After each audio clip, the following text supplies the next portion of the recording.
Ladies and gentlemen, the following segment of the podcast is presented exclusively by Hillsdale College. For over 175 years, four purposes have defined Hillsdale's mission: learning, character, faith, and freedom. Thank you for listening, and my sincere appreciation to our brothers and sisters at Hillsdale for their great sponsorship. He's here. He's here. Now, broadcasting from the underground command post, deep in the bowels of a hidden bunker, somewhere under the brick and steel of a nondescript building, we've once again made contact with our leader, Mark Levin. Hello, America. Mark Levin here. Our number, 877-381-3811, 877-381-3811. Indigenous Peoples Day. I think Biden just announced that they're going to have Indigenous Peoples Day. I don't know if it's today. I don't know if it's Monday. Isn't Monday Columbus Day, Mr. Producer? I think it is. And I believe we're all supposed to hate Christopher Columbus, aren't we? I think so. Indigenous Peoples Day. Interesting. And the president, of course, talked about so many of the horrors that have occurred in this country. Why is it that he and his party focus on all the negatives? Why is that? I'm quite serious about this. Now, when I hear him talk about Indigenous Peoples Day, how come he doesn't talk that way when it comes to the Middle East, Indigenous Peoples Day? How come he doesn't talk that way when it comes to the Jewish people in Israel? How come he doesn't talk that way when it comes to Judea and Samaria, which are not the West Bank of Jordan and never were? They belong to the indigenous peoples. And no, the Palestinians were not there. Isn't it shocking? They've been there for less than 200 years. No, the indigenous people there have been there like 4,000 years, the Jews. So why doesn't he recognize the indigenous peoples there? Because politically, it just doesn't work for him. That's why. Because he's an idiot. That's the other reason why. Indigenous Peoples Day. This is our uniter. This is the man that's uniting the country. The unemployment rate went down, and he's very, very excited about this. Very, very excited. The unemployment rate went down because more people are out of the workforce. That's why the unemployment number went down. So, if we had 1 million people break out of the workforce, we'd have like 2% unemployment. Now, they're still blaming the virus. No, actually, we can blame their mandate policies because people are being fired. We can also blame their welfare policies, paying people not to work. We can also blame what's over the horizon. God forbid if these leftists get their way. So people are not expanding their businesses. They're not investing in R&D as they typically would. And, of course, we have economic dislocation occurring everywhere, particularly with inflation, driving up the cost of everything. And this is the Biden economy. Remember how he used to mock Ronald Reagan and trickle-down economics? Trickle-down economics resulted in over 20 million jobs created, the greatest economic explosion in American history. It even went all the way through the Clinton administration, which took credit for creating jobs and a balanced budget, which, of course, it had almost nothing to do with. In fact, the Reagan economic revolution grew the American economy by 25%. 25%. About the size of Germany. Because he slashed taxes, he slashed regulations. Trump did much the same thing. And then the virus intervenes, and then we're recovering. And then here we go. Big spending, massive borrowing, $1.9 trillion printed up to fight the virus. Vast majority of it didn't go anywhere near fighting the virus. It subsidized big government, our cities and our states. And yet Joe Biden gets to the microphone today and praises us. We're making great progress, he says. Cut one, go. For the first time since March of 2020, the American unemployment rate is below 5%. In just 8 months since I became president, in the midst of a grave public health and economic crisis, the unemployment rate is now down below 5% at 4.8%. See how they play? See how they play? The unemployment rate is now down below 5% for the first time in his presidency. Because people are not looking for jobs. They've opted out of the economy and into the welfare state. I wonder what the unemployment is in North Korea, probably 0.1 of 1%. But people are starving to death. Go ahead. Let me just repeat that today's report has the unemployment rate down to 4.8%. Just in case you missed his propaganda, he regurgitates it again. Phlegm and all. Go ahead. Significant improvement from when I took office and a sign that our recovery is moving forward, even in the face of a COVID pandemic. No, there were supposed to be about 500,000 new jobs created. There were less than 200,000. But he's happy with this, folks. He's happy with it. He's happy with the inflation. He's happy with the price of food and gasoline. Happy with the open border. Happy with the massive debt. He thinks this is all swell. Happy that we moved out of Afghanistan the way we did, with American citizens still there, of which he never speaks, not a word. He's taken sanctions off 2 missile companies in Iran so that they can get to their nuclear missiles faster. Did you know that? He did that today. Trump put the sanctions on. He took them off. It's like everything wrong is what this guy does. And the frauds and fools and Marxists who surround him. Go ahead. That improvement was widespread. Unemployment for Hispanic workers was down, and the unemployment rate for African Americans fell almost a full percent. And it's now below 8%. Unemployment rate, ladies and gentlemen, the rate. How many people are we talking about? He doesn't say. He doesn't say. Again, people have left the workforce. That's why the numbers are down. Go ahead. First time in 17 months. A drop of 496,000 in long-term unemployment is the second largest single-month drop. The reason it's been dropped is because the extension in many states were eliminated and now has been eliminated altogether. That's why it's dropped. Because people aren't on unemployment anymore because they can't be. Go ahead. Started keeping records. The largest was in July. So in the past 3 months, we've seen a drop of 1.3 million long-term unemployed. That's the largest 3 months fall in long-term unemployment since we started keeping records in 1948. More to do, but great progress. Unbelievable. Unbelievable. The people who sit down and write these big lies and write this propaganda. It's just shocking. He wants you to believe there's record-breaking growth, record-breaking employment. It's a lie. The whole thing is a lie. Step 2, go. Remember, today's report is based on a survey that was taken during the week of September the 13th. Not today, September the 13th, when COVID cases were averaging more than 150,000 per day. Since then, we've seen the daily cases fall by more than 1/3, and they're continuing to trend down. We're continuing to make the cases are falling particularly significantly in Florida and Texas. Did you know that, America? They're stubbornly high in several of the blue states. You notice he didn't call out DeSantis or Abbott today. Because, again, the numbers are dropping significantly in Florida and Texas. Now, on the one hand, he complains 150,000 per day. COVID cases were averaging. In September 13th, his implication is we're actually doing better today than we were even a few weeks ago. On the other hand, he's the president of the United States. So if there were 150,000 per day, he would be blaming Donald Trump.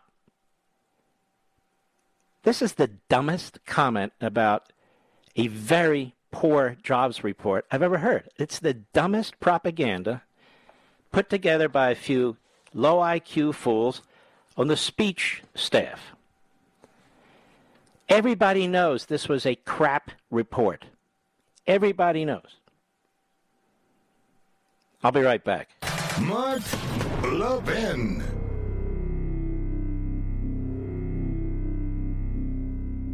Are you worried about America's future? Times of trouble are full of reasons to despair. But those who built and have preserved our country didn't despair. And if we're going to do our part, we need to draw on the books, the history, and the ideas that gave our forefathers and mothers strength and inspiration. Hillsdale College was founded in 1844 to teach these things, and it teaches them still today. The great news is that we can all study these things along with Hillsdale College professors right in our homes. Through Hillsdale's free online courses, we can study the history of our civilization, the wisdom of ancient and Judeo-Christian philosophers, and the writings of Shakespeare and Mark Twain. We can reacquaint ourselves with our Constitution. We can learn how the Constitution has been undermined, and more importantly, how it can be recovered. My friends, as we fight in defense of family, faith, and freedom, let us draw on the best of the past with Hillsdale's guidance to save the greatest nation on earth. Begin learning today at levinforhillsdale.com. That's Levin for Hillsdale.com.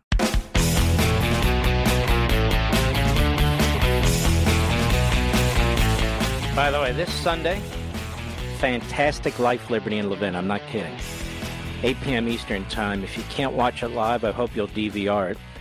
My guests are Senator Josh Hawley and Christopher Rufo.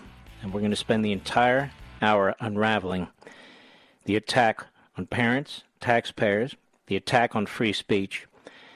And we're going to focus very heavily on what the Justice Department and the White House have done and are doing. So please don't miss it.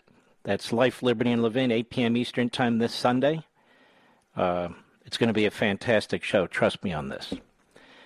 Matt Egan is apparently the CNN reporter on CNN that handles a lot of business and White House reporting. And it seems like only Joe Biden thinks that this was a fantastic jobs report. Cut 5, go. Okay, it definitely was a complex report, and a lot of that was because of the Delta variant and the reopening of the economy. But that means there's kind of something for everyone here in terms of the positives and the negatives. Now, clearly, the big negative is the fact that the economy added just 194,000 jobs last month. That is less than half of what economists have been anticipating. And as you can see, there was a surge in hiring this summer, but that has clearly faded big time. This was actually the worst job gain of the entire year. And so that means the U.S. economy is still down 5 million jobs during the pandemic. That is, that's disappointing. No, you don't understand. That's progress in Biden's world. Big progress. And boy, if they get what they want, imagine what that will look like. Representative Mikey Sherrill, Democrat, New Jersey, on MSNBC today. Cut 4, go. You were talking about the jobs numbers. Something that no one seems to be talking about, and I didn't hear it from your panel, is how bad those jobs numbers were for women. Yeah. We have seen again and again and again how bad our jobs numbers are for women. And I have heard the same thing that your panelists kind of alluded to from people in my district, employers who can't find employees. Oh, people are being paid to stay home. And I said, well, that ends, right? That ended in September. But let's see. Because I have to tell you, I'm a mom of 4 kids, and the child care hits that families are facing across this nation are going to make it hard for working parents to get back to work. And I'm so tired of hearing this. Like, this is the only generation of women with children who work. My wife worked, has a long, illustrious career while she was raising children. My mother worked a wonderful career, too, while she was raising 3 boys. My mother's mother, my grandmother, worked. She was a single mom. She was raising 2 daughters, and she owned a bar, and she worked full-time. What is it with this generation?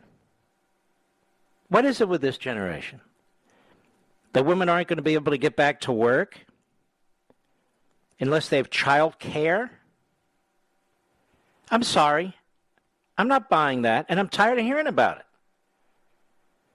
Now, it's my job and your job to subsidize child care for people so they can go work? Seems to me we're getting awfully soft here. That's not what Americans have done throughout our history. And that's an excuse. We didn't have child care a year ago, 2 years ago, 5 years ago, 7 years ago. These numbers are bad. They're very bad because of the spending and all the economic indicators. You have huge inflation. You have economic dislocation. You're now seeing shortages of everything as if we're the third world. This is what happens. You raise the price of gasoline and natural gas and oil when you choke off the American oil industry.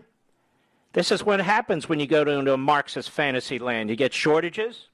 You get economic dislocation. You get inflation and recession. This is exactly what happens. And you can't spend your way out of it. The more you spend, the bigger the hole you dig. That's the truth. Now, you remember, prior to the virus, all the records that Trump was setting with employment for women, employment for blacks, employment for Hispanics, employment for Asians, employment for all Americans. And the Democrats voted against his economic plan. They voted against it. This they support. You want to create poverty? You want to create economic downturns? You want to weaken the currency, which means your take-home pay is less as your bills get more and more expensive? Then vote Democrat. Because this is what they do.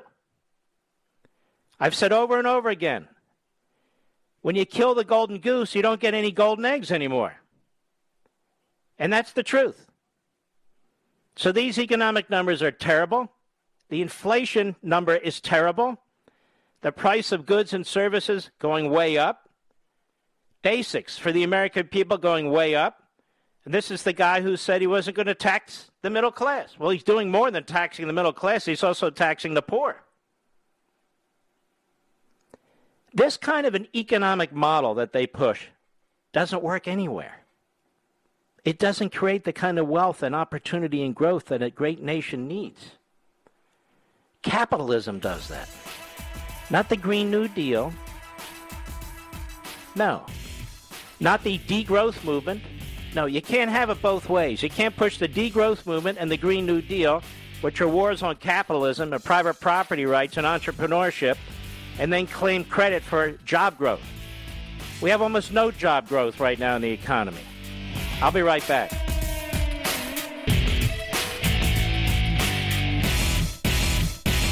Are you worried about America's future? Times of trouble are full of reasons to despair. But those who built and have preserved our country didn't despair. And if we're going to do our part, we need to draw on the books, the history, and the ideas that gave our forefathers and mothers strength and inspiration. Hillsdale College was founded in 1844 to teach these things, and it teaches them still today. The great news is that we can all study these things along with Hillsdale College professors right in our homes. Through Hillsdale's free online courses, we can study the history of our civilization, the wisdom of ancient and Judeo-Christian philosophers, and the writings of Shakespeare and Mark Twain. We can reacquaint ourselves with our Constitution. We can learn how the Constitution has been undermined, and more importantly, how it can be recovered. My friends, as we fight in defense of family, faith, and freedom, let us draw on the best of the past with Hillsdale's guidance to save the greatest nation on earth. Begin learning today at levinforhillsdale.com. That's Levin for Hillsdale.com.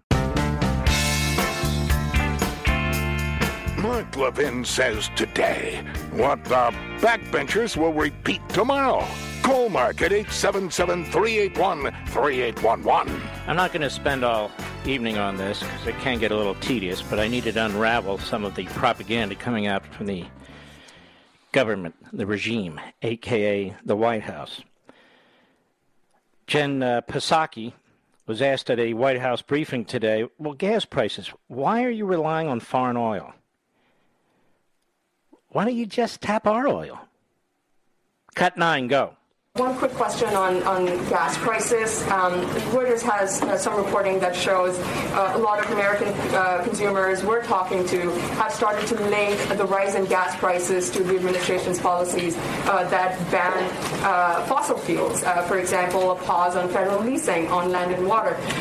And so my question is, why keep a lid on production at home with American companies and instead ask OPEC for more production where that production is perhaps not as environmentally regulated?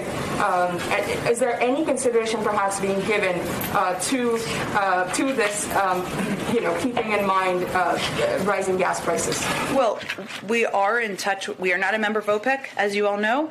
We are in regular touch with OPEC, and we have also raised issues of supply in meetings that members of our national security team and others have had. Hey, so far she's missing the point. In fact, she's contradicting the point. That's the questioner's point, which is why are you relying on OPEC? Go ahead. From here, we of course want to address the short-term supply issues. One of those issues, as we know, was related to Hurricane Ida and the impacts in the region, which we took steps to address certainly at the time. See, everything is always Hurricane Ida, not their policies. Hurricane Ida. Bad employment numbers are good employment numbers. Open border is not an open border. A disaster in Afghanistan is a remarkable success. What is this? It's like another world these fools live in. Go ahead. Our view, to go back to your original question, is also that, well, we need to take steps to address short-term supply issues. We need to also keep our eye on the long term and the impact of the climate, the crisis that is we are in the middle of, and ensure that we're not in the middle of a climate crisis, you idiot. You ideologue. But you see, ladies and gentlemen, as long as they keep promoting these things, you're going to suffer. You're going to suffer. Prices are going to go up. And you're back into the grocery store, the supermarket, aren't you? And you're seeing what's happening with towels and paper products, one per person. Are you starting to see that, Mr. Producer? We're back to that. And not because of the virus or the Delta variant or anything else. We're back to that. Look at the automobile industry. They can't get computer chips. So you're not going to get any deals on new cars whatsoever. So the price of used cars are going up because people are going to the used car market. About a month ago, maybe 5-6 weeks ago, at a car dealership in Florida, sells General Motors vehicles, Chevys in this case. Very good guy there, the general manager. I asked him about the situation. He said, Mark, we get about 5 cars a week, depending on the type of vehicle. And so, no, we can't keep them, and we can't give any deals because we need to stay in business. You look at the price of beef. Joe Biden says we need an investigation to see if there's hoarding going on or some kind of price fixing. This is what they do. No, the price of corn has gone through the roof. And a lot of this is feed corn that the cattle eat. Has nothing to do with anybody ripping anybody off. Parents out there, particularly babies and so forth, you're starting to see shortages or prices going up on diapers. Again, it's like the third world. You remember what Obama used to say? We're like 3% of the population and we use 25% of the world's resources. Well, they intend to fix that by making you poorer. Why not? That's the situation. Can you imagine spending trillions more? What's going to happen to inflation? Can you imagine? All right, let's get back into this topic that I've been hammering with the war on parents and taxpayers in our local communities by the Department of Justice, the FBI, the Criminal Division, the Civil Rights Division, the National Security Division, by the Biden administration. The violation of the First Amendment, there's absolutely no federal nexus to any of this, so they have no authority to do any of it. And as we explained last night, thanks to the document written by Reed Rubenstein and the legal organization, the American First Legal, it was an inside job. It was coordinated by the White House and the Department of Justice with these organizations. So Psaki at the White House briefing, she's asked, will the Patriot Act be used to investigate school boards? Cut 13, go. A week ago, the National School Boards Association wrote to the president to say that their teachers feel like some parents protesting recently could be the equivalent to a form of domestic terrorism. And then the Attorney General put the FBI on the case. So does the administration agree that parents upset about their kids' curriculums could be considered domestic terrorists? Well, let me unravel this a little bit, because the National School Board Association is not a part of the U.S. government. Yes, but they're alleged to have worked with your administration, including senior people who you are aware of in the White House and at the Department of Justice. Go ahead. A letter from the Attorney General is that, quote, threats against public servants are not only illegal, they run counter to our nation's core values. That's not all the letter says. First of all, threats against public servants. You'd be hard-pressed to find a pattern of threats against public servants at these school board meetings.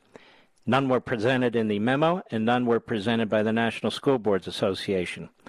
When you go through that list, as I have, you can see things like people raising their voices, or they had to have a recess during one of their meetings or something like that. That's most of what is in their letter. And to federalize this, there's absolutely no legal basis, constitutional basis, or in fact, any basis whatsoever. Go ahead. That is true. These were threats against public servants, threats against members of the school board. Where? Who? When? You don't know what the hell you're talking about. And for the Democrat Party to be worried about threats, she works for an idiot who had no problem with illegal aliens hunting down Senator Sinema in the bathroom, in the ladies' room. Her boss had no problem with that. It's part of the process. And then she was hunted down on the airplane, which is a federal offense. And then she was hunted down in the airport when they landed. And she was hunted down again today outside the Capitol building. So it's obvious what's going on with the Democrat Party militia. But when it comes to violence, I don't remember Joe Biden unequivocally and forcefully condemning Black Lives Matter all through the summer when all the damage and rioting and mayhem was taking place. And I don't remember them getting all worked up about the murder rate in this country. Do they seem like they're worked up about it? The murder rate has spiked so high, we've never seen anything like this in 100 years. Go ahead. Of the reasoning, threats and violence against public servants is illegal. That's what he was conveying. Okay, threats and violence against public officials are illegal.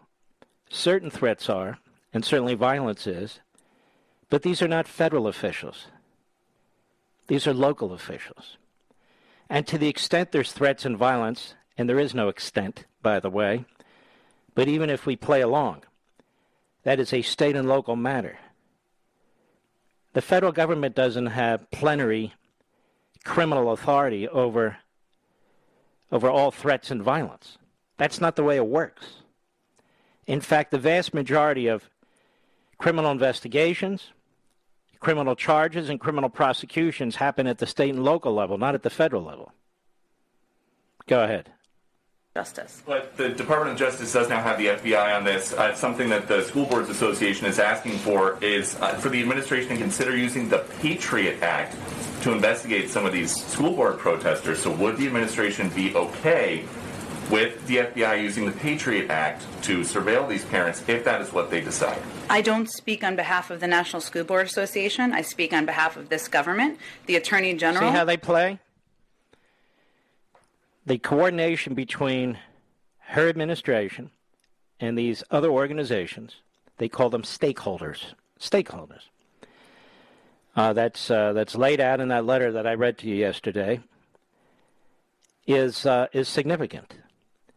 And then they step back and say, I don't speak for the National School Board Association. Of course not.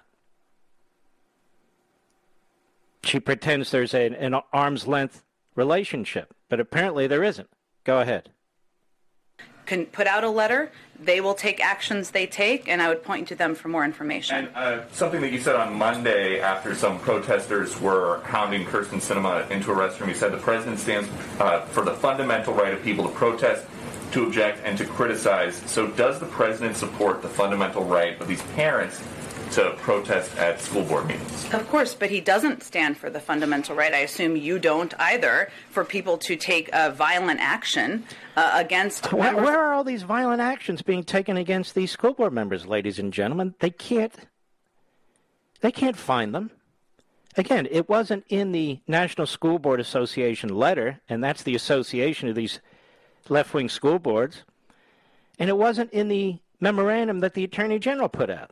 And if they have this long laundry list of violence against school board members, let's see it. Let's see it.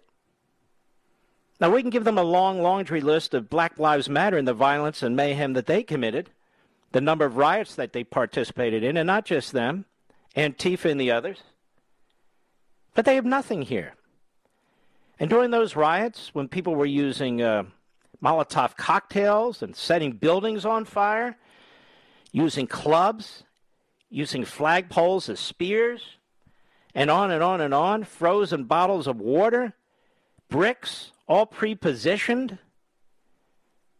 I don't remember the FBI.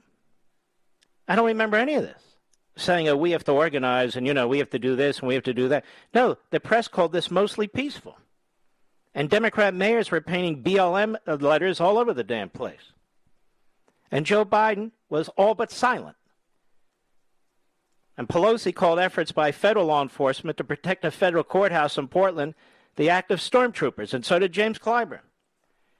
None of this is going on at school board meetings and so forth. No, what's going on is that these union thugs are being challenged, that these leftists on these school boards are being challenged, that the educational bureaucracy is being challenged, and parents want some control over what their children are taught. I'll be right back. Mark Levin.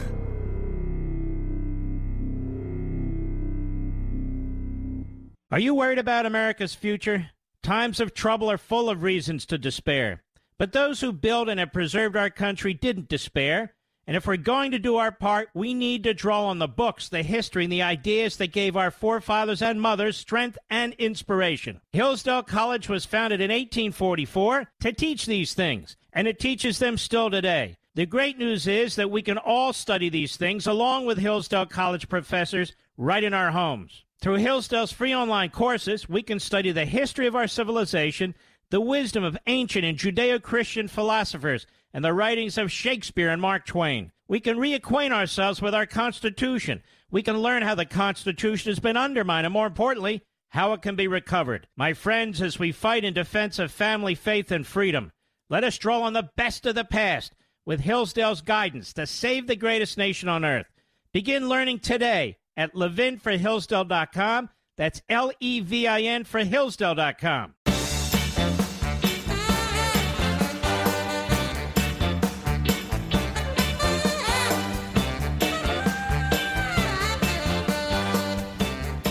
Quisha King, co-chair of the Northeast Florida Moms for Liberty chapter, an African-American woman. Cut 14, go. I don't think parents realize just how pervasive it is. I know in Duval County, and she's talking about critical race theory. Go ahead. Workshops and events as far back as 2011. And I'm sure there are other things before that, because obviously it had to be something before that for it to even be a workshop. So I think understanding that they are not kidding. This is not going away. The enemy has no chill and is advancing forward as fast. We can see it. I mean, you're at home trying to make peanut butter and jelly sandwiches for your kids, and the FBI could be knocking at your door because you might have said the wrong thing at a school board meeting. These people, they are serious. They want to silence us and shut us down. I really think at this point, the only thing to do is have a mass exodus from the public school system. That's it. How much time, Rich? Here's Terry McAuliffe in a roundtable discussion on Fox 43. The Clinton bagman, of course, is running for governor of Virginia to represent critical race theory, genderism, the unions, and to crush the parents and the taxpayers. Go. So how do you define critical race theory? I answer this question very clearly. It's not taught in Virginia, and it's never been taught in Virginia. And as I've said this a lot, it's a dog whistle. It's racial, it's division, and it's used by Glenn Youngkin and others. This is the same thing with Trump and the border wall to divide people. We should not be dividing people in school. So how do you define it? Anita, it is not taught here in Virginia. But how do you define it? Doesn't matter. It's not taught here in Virginia, so I'm not going to spend my time. Your thoughts on what it is. I'm not even spending my time because the school board and everyone else has come out and said it's not taught. It's racist. It's a dog whistle. But if we don't have a definition, how can we say it's racist? I just want a definition from you.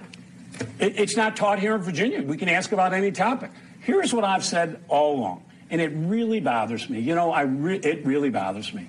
This whole idea of stirring parents up to create divisions. Our children are going through such challenges today because of COVID, and we're talking about something here today, wasting precious viewers' time who want to know what I'm going to do on health care, what I'm going to do on job creation, and we're talking about something that's not taught in Virginia. All right.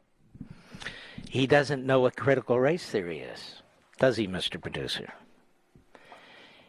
Because if he defined it, he would, or we would understand that he supports racism and effectively segregation.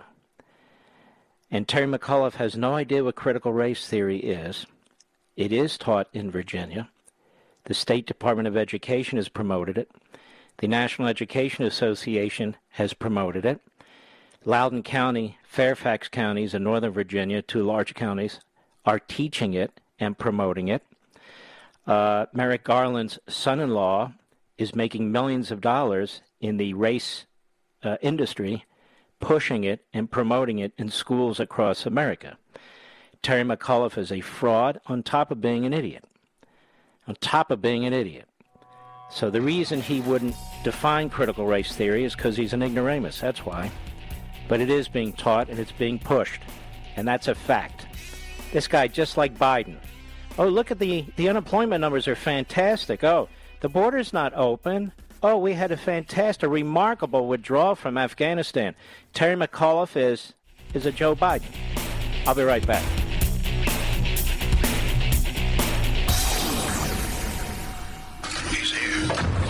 He's here.